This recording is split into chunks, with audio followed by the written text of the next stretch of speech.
Ballot paper पे ईमानदारी से चुनाव हो जाए, ईवीएम हटनी चाहिए, तो ये 10 सीटें भी लाना बड़ा मुश्किल पड़ जाएगी। बहन जी अगर आती है इस गठबंधन में, तो कहीं ना कहीं संविधान की एक सुरक्षा होगी, एक रक्षा होगी। भाई आपने कहा कि चुनाव आयोग कांपता है। हाँ, कांपता है क्या? वो तो इनका अपना है और संविधान के पैरोकार हैं बहन जी। जिस प्रकार से संविधान के लिए लड़ रही हैं, बाबा साहेब को मानती है इनकी पार्टी। हेलो दोस्तों, देसी टीवी भारत पर आप सभी का एक बार फिर से हार्दिक स्वागत, अभिनंदन करता हूं। दोस्तों, बहुत बड़ी खबर सामने आ रही है। खबर यह है कि बीएसपी सुप्रीमो बहन कुमारी मायावती जी को इंडिया गठबंधन में लाने की कवायद तेज कर दी गई है, क्योंकि दिल्ली का रास्ता उत्तर प्रदेश से जाता है और बिना बहन जी के एनडीए बीजेपी को हराना उत्तर प्रदेश में खास तौर से मुश्किल है। आज इसी मुद्दे पर हम बात करने वाले हैं। हमारे साथ हैं नरेंद्र भाई नंदा राजपूत, जो काफी बेबाकी से अपनी बात रखते हैं, अंबेडकरवादी हैं, इसीलिए भी इनसे बात करना बहुत जरूरी है। नंदा भाई, बहुत बहुत स्वागत है आपका देसी टीवी भारत पर। देखिए, कहावत है, राजनीतिक कहावत है कि उत्तर प्रदेश से ही दिल्ली का रास्ता जाता है। अब इंडिया गठबंधन अधूरा गठबंधन अभी लग रहा है, क्योंकि उसमें सारे दल नहीं शामिल हैं और एक बड़ी खिलाड़ी बहन जी उसमें नहीं है। कैसे देखते हैं इसको?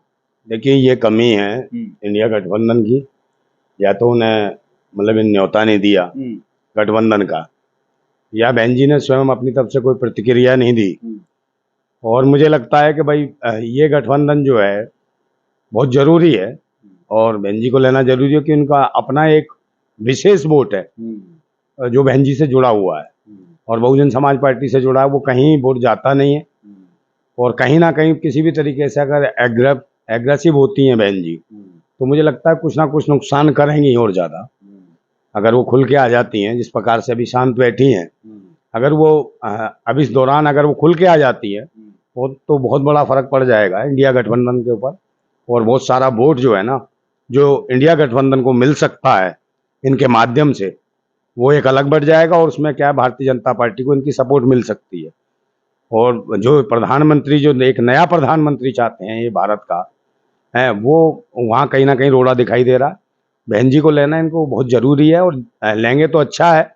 और बहन जी को भी चाहिए कि भाई वो स्वयं भी चाहें कि भाई इस गठबंधन से जुड़ें।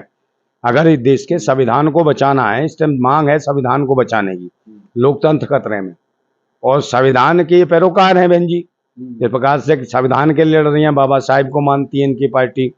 और मान्यवर काशीराम ने जिस तरीके से इसकी स्थापना करी बहुजन समाज पार्टी की, तो अभी स्थितियां ऐसी हैं कि लोगों को कहीं ऐसा लगता है कि भाई बीजेपी का कोई दबाव है। ये तो निश्चित रूप से है कि सबको पता है कि बीजेपी का दबाव है। वो तो देखिए, हर नेता के ऊपर दबाव है। देखिए, वो मैं बता रहा हूँ, दबाव है, क्योंकि उनके पास सारी जांच एजेंसियां हैं, कहीं ना कहीं दबाव है। और बहन जी को भी कहीं ना कहीं फंसा देंगे, तो वो भी कहीं ना कहीं किसी तरीके से संकुचित हैं कि भाई मैं करूं क्या। और यही हालत हुई कि अभी देखा आपने संसद में क्या हुआ, उनके बसपा के सांसद को किस तरीके से गरियाया गया है। तो ये शर्मसार करने वाली बात है। ये लोकतंत्र के लिए बहुत बड़ा खतरा है और संविधान के लिए तो है ही खतरा कि लोकसभा में जब इस प्रकार के लोग बैठे हैं कि जो संसद भवन में मॉब लिंचिंग करते हों जाति धर्म के नाम पे, जबकि एक्ट बने हुए हैं जातियों के नाम से, उन्हें सजा मिलती है, जमानत भी नहीं होती है। और इस दौर में किसी एक मजहब के आदमी को टारगेट करना, ये संसद के लिए और संविधान के लिए बहुत बड़ा खतरा है, क्योंकि संसद में ही संशोधन करके संविधान में कुछ बदला जा सकता है, मगर संविधान में बदलने वाले लोग इस प्रकार के हैं। तो मुझे लगता है संविधान बहुत बड़े खतरे में है और संविधान की स्थिति कमजोर होने जा रही है। अगर इसको बचाना है तो मुझे लगता है बहन जी अगर आती है इस गठबंधन में, तो कहीं ना कहीं संविधान की एक सुरक्षा होगी, एक रक्षा होगी। और बहन जी को आना चाहिए, पूरा देश देख रहा है उनकी तरफ के आए वो और गठबंधन में शामिल हों, और जरूरत है इस देश को है। लेकिन एक चीज ये भी यहाँ पर नोटिस की जा रही है कि अखिलेश यादव खुद को एक बड़ा प्लेयर उत्तर प्रदेश में मान रहे हैं। वो कह रहे हैं मुझे 60 सीटें चाहिए, बाकी 18 सीटों में आप लोग लड़ लीजिए। तो ऐसी स्थिति में तो कहीं ना कहीं बहन जी समझौता नहीं कर पाएंगी, अगर अखिलेश खुद को मजबूत साबित करने की कोशिश करेंगे तो। देखिए, मजबूती की बात नहीं है, आपने ये देखना कि देश के संविधान को कैसे बचाना है, किसानों को कैसे बचाना है, माइनॉरिटी को कैसे बचाना है, जिस तरीके से उनको ताक पर रख के मारा जा रहा है, समझे नहीं। और स्थिति में सबके मन में एक ये है कि कौन बनेगा प्रधानमंत्री। अभी इंडिया जो गठबंधन में, ये क्लियर नहीं है कि प्रधानमंत्री कौन बनेगा। आप सभी जानते कितने सारे दावेदार हैं, मगर उसमें किसी का कोई चेहरा नहीं। अब लोग कहते हैं, कांग्रेसी कहेंगे भाई राहुल गांधी बनेंगे, और दूसरी पार्टियों के अपने अपने नेताओं कहेंगे, मगर मुझे लगता है इनके बीच में से भी कोई निकल के आने की जरूरत है। आज इस तरीके से धर्म मजहब के नाम पर जो टारगेट किया जा रहा है और जिस मजहब को टारगेट किया जा रहा है उस मजहब का प्रतिनिधित्व कहीं नहीं दिखाई दे रहा। और अगर आज भारत के प्रधानमंत्री की जरूरत है ऐसी स्थिति में जितना तरीके से दबाया गया है, आपने देखा होगा इस देश में से जो पैसा ले लेके भागे उनमें से एक भी मुसलमान नहीं था, उनमें से एक भी दलित नहीं था। तो आज देश के अगर प्रधानमंत्री बन सकता है तो आए कोई देश का प्रधानमंत्री मुस्लिम बने, दलित बने। और ये चाहते नहीं कांग्रेस और भाजपा के लोग कि इन लोगों में से एसटी, ओबीसी और माइनॉरिटी में से कोई प्रधानमंत्री बने। यूपी में समीकरण को कैसे देखते हैं? उत्तर प्रदेश में कितने मजबूत हैं ये जो विपक्षी नेता हैं खासतौर से?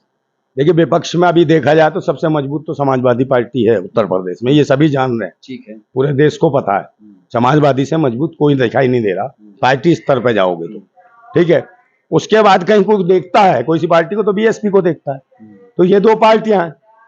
अगर ये लोग आते हैं ठीक से, अगर बहन जी सही से आती है इंडिया गठबंधन में तो कहीं ना कहीं अच्छे परिणाम हो सकते हैं। इस रिजल्ट अच्छा आ सकता है। और सबसे बड़ी बात है कि डर तो उसी का है कि टपकेगा। टपका क्या है? EVM machine. जब तक ईवीएम मशीन नहीं जाती है तब तक उसको साफ तरीके से नहीं कहा जा सकता कि कौन आएगा। यूपी में हालत बीजेपी की पतली हो सकती है आने वाले दिनों में। देखिए, बीजेपी की तो यूपी में कुछ नहीं है, मैं आपको अब भी बता रहा हूं। अगर ईमानदारी से बिल्कुल ईवीएम मशीन पे चुनाव हो जाए, ईवीएम मशीन पे, तो ये भाई साहब 10 सीट से आगे नहीं जा सकते। ईवीएम से तो हो ही रहा है चुनाव ना, उस पे ईवीएम पे नहीं, मैं कह रहा हूँ बैलेट पेपर पे। बैलेट पेपर पे ईमानदारी से चुनाव हो जाए, ईवीएम हटनी चाहिए, तो ये 10 सीटें भी लाना बड़ा मुश्किल पड़ जाएगी। ईवीएम को लेकर एक बड़ा मुद्दा ये भी है कि जब कांग्रेस पार्टी या विपक्ष के राजनीतिक दल हैं वो जीतते हैं तो ईवीएम पर शोर नहीं होता है, लेकिन जब हारते हैं तो कहते हैं ईवीएम में दिक्कत है। इसको लेकर क्या कहें? बात नहीं सुन लो, कहीं ना कहीं टाई अप होता है। अब कोई जीत गया तो वो कैसे कहेगा भाई? और दूसरे नंबर इनकी सेटिंग है आपस में, तो इन्हें भी तो बराबर वजन रखना है। अच्छा, इन्हें विपक्ष बना के रखना, और विपक्ष भी वो जो इनकी मानसिकता के हिसाब से चले। जिताएंगे भी उसको जो डरता रहे, मगर उसको संसद में नहीं आने देंगे जिनसे इन्हें डर है। बहुत सारे लोग हैं जिनको ये चाहते हैं उनको जेल में डाल देंगे, उनकी संसद की सदस्यता खत्म कर देंगे और उनका आजीवन ये लगाना चाहते हैं कि चुनाव लड़ ही नहीं पाए व्यक्ति। जबकि ये चीज होनी चाहिए थी रमेश बिदूड़ी के साथ, समझे नहीं? इसको तुरंत बर्खास्त करते संसद की सदस्यता से और आजीवन प्रतिबंध लगना चाहिए था इसके चुनाव लड़ने पे। ये दंड होना चाहिए। तो करेगा कौन? करेगा कौन? सब तुम्हें पता है, चिल्लवाने वाले वो हैं जिनकी सरकार है, सत्ता में वो बैठे हैं। जब इनसे चुनाव आयोग कांपता है, चुनाव आयोग इनका है, मेन मिस्ट्री मीडिया इनकी है, जुडिशरी में लोग बैठे हुए इनके हैं, एक आधा अच्छा कोई अच्छे भी जो जज हैं उनके भी तबादले। बड़ी बात कही आपने कहा नंदा भाई, आपने कहा कि चुनाव आयोग कांपता है। हाँ, कांपता है क्या? वो तो इनका अपना है। आप उनकी गिनती करिए, चपरासी से लेकर और जो मुख्य पदाधिकारी है, आप देख लीजिए किस जाति के लोग हैं। मतलब चुनाव आयोग भी गोदी आयोग है, ऐसा कह रहे हैं? गोदी नहीं, बिल्कुल वह है पाखंडवादी व्यवस्था। अच्छा है, ये वो ही लोग हैं जो उसी मानसिकता के लोग हैं, जो संविधान की प्रतियां जलाते हैं उसी मानसिकता के लोग हैं, जो बाबा भीमराव अम्बेडकर का विरोध करते हैं और इनका रात दिन मुंह नहीं थकता गाली देते के बाबा साहब को। ये वो लोग हैं, उस मानसिकता के लोग हैं, समझे नहीं? इनसे बचने की जरूरत है। तो बहन जी को आना चाहिए इंडिया गठबंधन में, क्योंकि जब इतनी इतनी बड़ी पार्टी आ रही है तो ये जाए, समझे नहीं? तो उसमें समझ आता है। तो दलित मुस्लिम समीकरण क्यों नहीं समझ पा रहा ये बात कि वही प्रधानमंत्री बनाता है, वही मुख्यमंत्री बनाता है, वो अपने लोगों को कब बनाएगा प्रधानमंत्री? भाई, इन समाज के अंदर मैं कह तो रहा हूँ चाटुकार हैं, कुछ दलाल हैं। मैं कह रहा हूँ मिशन के ऊपर चलने वाले कम है, कमीशन के ऊपर ज्यादा चलने वाले। जरूरत है मिशन के लोगों की, जो देश के संविधान के लिए लड़ता हो, जो देश की आवाम के लिए लड़ता हो, जो लोकतंत्र के लिए लड़ता हो। जा रहा है कि अगर 24 में मोदी आए या बीजेपी आई तो संविधान खत्म हो जाएगा, आरक्षण खत्म हो जाएगा, चुनाव ही नहीं होगा। अरे भाई, एक बात बताऊं, ये आपकी गलतफहमी अगर आ भी गई ना तो ये समझ लो देश की जनता बहुत उग्र है। ये समझ लीजिए, सबको पता है ये ईमानदारी से नहीं आएंगे, ईवीएम से आएंगे। ईवीएम से ही आएंगे? हाँ। कोई सबूत है आपके पास? अरे भाई, सबूत तो मैंने बता तो दिया। क्या आप कहते ईवीएम से घोटाला नहीं होगा? सुप्रीम कोर्ट ने कई बार कह दिया कि ईवीएम में घोटाला होता, मैं नहीं स्वीकार किया, चुनाव आयोग को लिख के भेजा, इतने सारे लोगों ने ऑब्जेक्शन किया। और कब से चल रहा है आंदोलन? सन 2008 से शुरू हो गया था ईवीएम के खिलाफ। हम उसके बाद पहले लड़ने वाले थे कि ईवीएम बदलनी चाहिए और बैलेट पेपर पर चुनाव होना चाहिए। उसका नतीजा था कि सुप्रीम कोर्ट ने सन 2012 में ईवीएम पे सवाल खड़े करे और उन्होंने कहा इसको हटाया, मगर कांग्रेस हुकूमत ने नहीं हटाया। क्योंकि उनकी मानसिकता भी संविधान के लिए ठीक नहीं है, इसलिए उन्होंने उसे रखा और कहीं ना कहीं उसमें करते थे।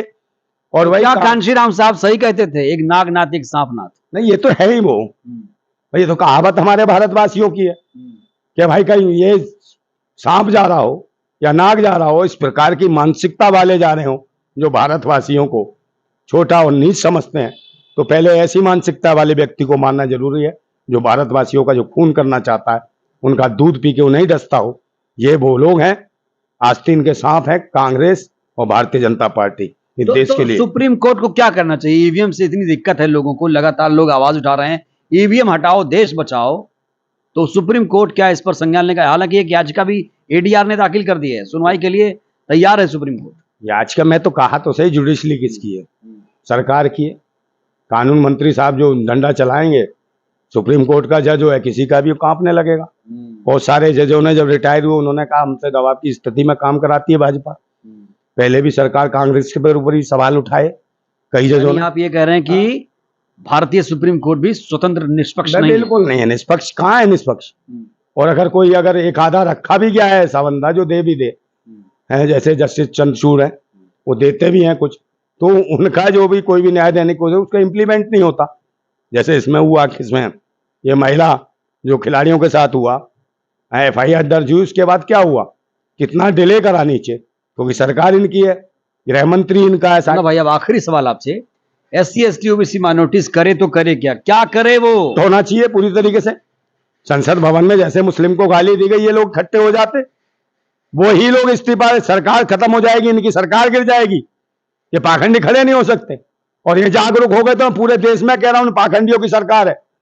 अगर ये 5-7 सीट से भी आगे आ जाए, अगर ये लोग एक हो जाए तो, और वो 5-7 सीटें आना भी भीख में मांग के आएंगे ये लोग। नंदा भाई, आप बैलेट पेपर से चुनाव कराने की हिमायती हैं। अगर बैलेट पेपर से चुनाव हो तो बीजेपी, कांग्रेस या तमाम लोगों को कितनी सीटें आ सकती हैं? देखिए, बीजेपी तो साफ हो जाएगी, मैं आपको क्लियर कह रहा हूँ, ठीक है। और कांग्रेस की जो हानि होगी वो ठीक है, वो जो गठबंधन में इंडिया गठबंधन बना रखा है, उसमें ज्यादा पिछड़ों की, दलितों की या माइनॉरिटी के लोग हैं, उनका मतलब कि समर्थन। कांग्रेस है क्या? कांग्रेस सबसे ज्यादा वोट तो माइनॉरिटी का करता है, और कांग्रेस को माइनॉरिटी वोट ना दे, मुस्लिम वोट ना दे, तो इसका खत्म है खेल, समझे नहीं। मगर उनके अधिकारों के लिए इस कांग्रेस ने क्या किया?